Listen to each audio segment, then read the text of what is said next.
So what's up mga homies? So nandito tayo ngayon sa Notorious Motorsports BRZ na 2023. So lahat yan, gawa ng Notorious yan. So ngayon, pakinggan na natin kung ano magiging tunog niya.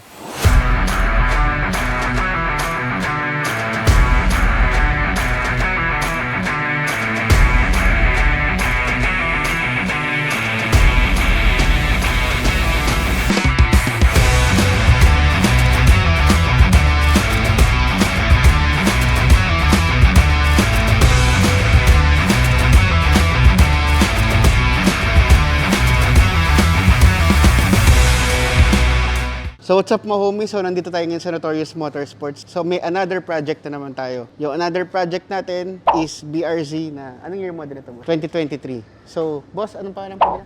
Sir Joseph, okay. So Sir Joseph, saan pa kayo galing? Santa Maria, Bulacan. Okay. So anong pinagawa nyo dito sa kotse?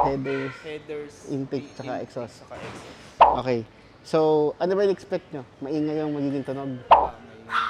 So ipapakita ko lang sa kanila yung pinagawa niya. So what's up mga homies? So ang ginawa natin dito is nilagyan natin siya ng Gredy muffler tip, tapos customize yung mga headers niya, pati yung pinaka-exhaust system niya. So yung muffler niya, gumawa tayo ng custom made na Gredy. So lahat yan, gawa ng Notorious yan. 2.5 na yung pipings niya. So para medyo maingay. Tapos syempre, meron pa rin tayong resonator. So napaka-importante niyan para sa back pressure. Tapos pinalitan natin yung pinaka-J-pipe niya. Ginawa natin ng 2.5 inches. Tapos ilagyan natin ng flexible pipe para maiwasan yung vibration. So kung dito, makikita natin, naglagay rin tayo ng headers. So itong headers na to is naka-unequal length. So meaning, hindi siya pantay. So ang headers nito is nagpo-produce ng rumble na tunog. So yun kasi yung signature ng Subaru. So ganito yung headers na nire-recommend namin, yung unequal length na headers. So nagtanggal na tayo ng catalytic converter. So after nito, ida-dyno natin or i-remap natin itong project natin na to.